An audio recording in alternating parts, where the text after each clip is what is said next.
ವೀಕ್ಷಕರೇ ನಮಸ್ಕಾರ. ತಮ್ಮ ಪರಿಚಯ ವಾಹಿನಿಗೆ ಸುಸ್ವಾಗತ. ಆತ್ಮೀಯರೇ, ಶ್ರಾವಣ ಮಾಸ ಎಂದರೆ ಹಬ್ಬ ಹರಿದಿನಗಳ ಸರಣಿ. ನಮ್ಮ ಸುತ್ತಮುತ್ತಲ ಪರಿಸರದಲ್ಲಿ ಹಸಿರು ಕಂಗೊಳಿಸುವಂತೆ ನಮ್ಮ ಮನಸ್ಸಿನಲ್ಲೂ ಆಧ್ಯಾತ್ಮಿಕ ಚಿಂತನೆಗಳು ಚಿಗುರಡೆಯುವಂತಹ ಅತ್ಯದ್ಭುತ ಕಾಲಾವಧಿ ಇದು. ಈ ಮಾಸದಲ್ಲಿ ಬರುವ ಶನಿವಾರಗಳಿಗೆ ಒಂದು ವಿಶೇಷವಾದ ಶಕ್ತಿ ಇದೆ. ಈ ಶ್ರಾವಣ ಮಾಸದಲ್ಲಿ ಬರುವ ಶನಿವಾರಗಳನ್ನು ಬರೀ ಶನಿವಾರ ಎಂದು ಕರೆಯುವುದಿಲ್ಲ, ಬದಲಾಗಿ ಸಂಪತ್ ಶನಿವಾರ ಅಥವಾ ಸಿರಿ ಶನಿವಾರ ಎಂದು ಕರೆಯಲಾಗುತ್ತದೆ. ಈ ಸಂಪತ್ ಶನಿವಾರ ಎಂದು ಕರೆಸಿಕೊಳ್ಳುವಂತಹ ಶನಿವಾರದ ದಿನಗಳಿಗೆ ಜನ್ಮ ಜನ್ಮಾಂತರದ ದಾರಿದ್ರ್ಯವನ್ನು ನೀಗಿಸುವ, ಸಾಲದ ಬಾಧೆಯಿಂದ ಮುಕ್ತಿಯನ್ನು ಕೊಡುವಂತಹ ಅತ್ಯದ್ಭುತವಾದ ಶಕ್ತಿ ಇದೆ. ಆತ್ಮೀಯರೇ, ನಮ್ಮ ಈ ಪ್ರಸ್ತುತ ಸಂಚಿಕೆಯಲ್ಲಿ ಶ್ರಾವಣ ಶನಿವಾರಗಳನ್ನು ಸಂಪತ್ ಶನಿವಾರ ಎಂದೇಕೆ ಕರೆಯಲಾಗುತ್ತದೆ? ಶ್ರಾವಣ ಶನಿವಾರಗಳಂದು ನಮ್ಮ ಮನೆಯಲ್ಲಿ ಧನ, ಧಾನ್ಯ, ಸುಖ ಶಾಂತಿ ನೆಲೆಸಲು ನಾವು ಮಾಡಬೇಕಾಗಿರುವ ಆ ಮಹತ್ತರವಾದ ಕೆಲಸ ಕಾರ್ಯಗಳಾವುವು ಎಂಬಿತ್ಯಾದಿ ವಿಷಯಗಳ ಕುರಿತಾಗಿ ಮಹತ್ವದ ಮಾಹಿತಿಗಳನ್ನೆಲ್ಲ ಒಂದೊಂದಾಗಿ ತಿಳಿದುಕೊಳ್ಳುತ್ತಾ ಹೋಗೋಣ. ಶ್ರಾವಣ ಶನಿವಾರಗಳನ್ನು ಸಂಪತ್ ಶನಿವಾರ ಎಂದು ಕರೆಯಲು ಪ್ರಮುಖ ಕಾರಣಗಳು.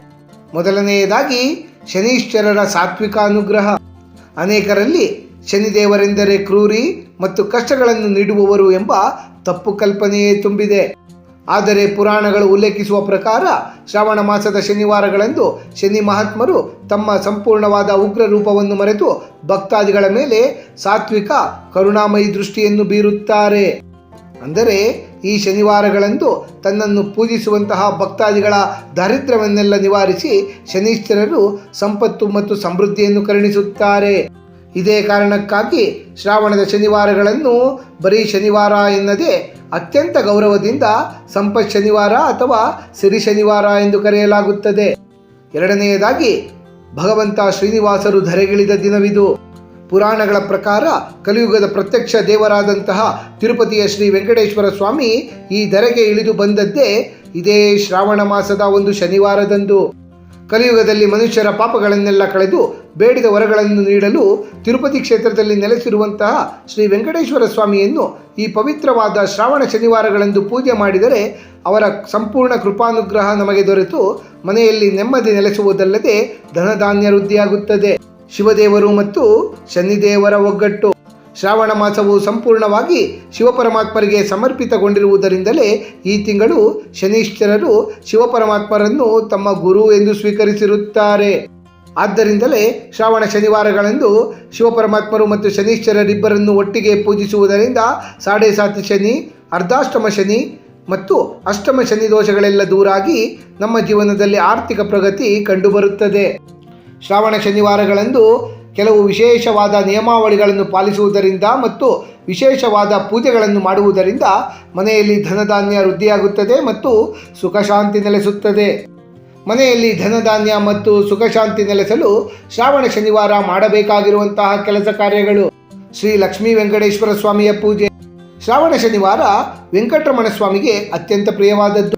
ಶ್ರಾವಣ ಶನಿವಾರಗಳಂದು ಶ್ರೀ ವೆಂಕಟೇಶ್ವರ ಸ್ವಾಮಿಯವರ ಮುಂದೆ ಶಂಖ, ಚಕ್ರ ಮತ್ತು ನಾಮದ ರಂಗೋಲಿಗಳನ್ನು ಬಿಡಿಸಿ 7 ಅಕ್ಕಿ ಹಿಟ್ಟಿನ ದೀಪಗಳನ್ನು ಬೆಳಗಬೇಕು.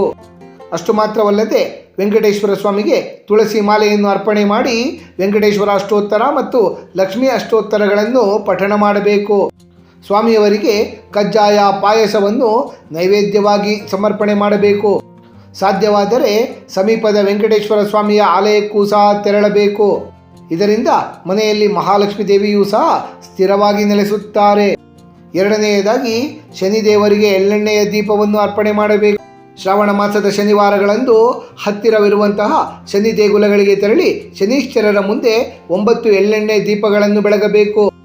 ಕಪ್ಪು ವಸ್ತ್ರದ ತುಂಡಿನಲ್ಲಿ ಕಪ್ಪು ಎಳ್ಳನ್ನು ಹಾಕಿ ಗಂಟನ್ನು ಕಟ್ಟಿ ಅದನ್ನೇ ಬತ್ತಿಯಾಗಿ ಬಳಸಿಕೊಂಡು ದೀಪವನ್ನು ಬೆಳಗುವುದು ಅತ್ಯಂತ ಪರಿಣಾಮಕಾರಿ. ಈ ದೀಪವನ್ನು ಸೂರ್ಯಾಸ್ತದ ನಂತರ ಅಂದರೆ ಸಾಯಂಕಾಲ 6 ಗಂಟೆಯ ನಂತರ ಬೆಳಗುವುದು ಅತ್ಯಂತ ಒಳ್ಳೆಯದು.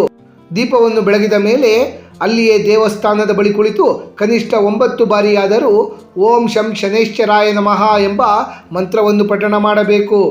ಈ ರೀತಿ ಶ್ರಾವಣ ಶನಿವಾರಗಳಂದು ಶನೀಶ್ವರರ ಪೂಜೆಯನ್ನು ಮಾಡಿದರೆ ನಮ್ಮ ದಾರಿದ್ರ್ಯವೆಲ್ಲ ನಿವಾರಣೆಯಾಗುವುದಲ್ಲದೆ ದೀರ್ಘಕಾಲಿಕ ಕಾಯಿಲೆಗಳಿಂದ ಬಳಲುತ್ತಿರುವವರಿಗೆ ಆರೋಗ್ಯವೂ ಸಹ ಸುಧಾರಿಸುತ್ತದೆ.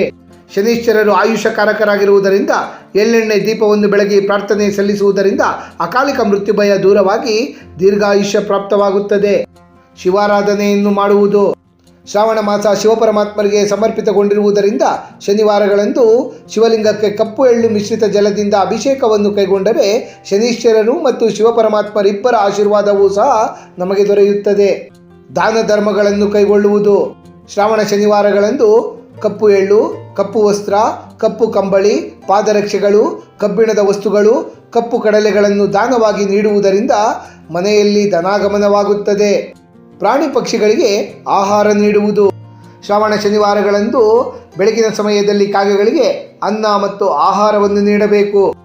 ಕಾಗೆಯು ಶನಿದೇವರ ವಾಹನವಾಗಿರುವುದರಿಂದ ಇದು ಮನೆಯ ಕಷ್ಟಗಳನ್ನು ನಿವಾರಿಸುತ್ತದೆ.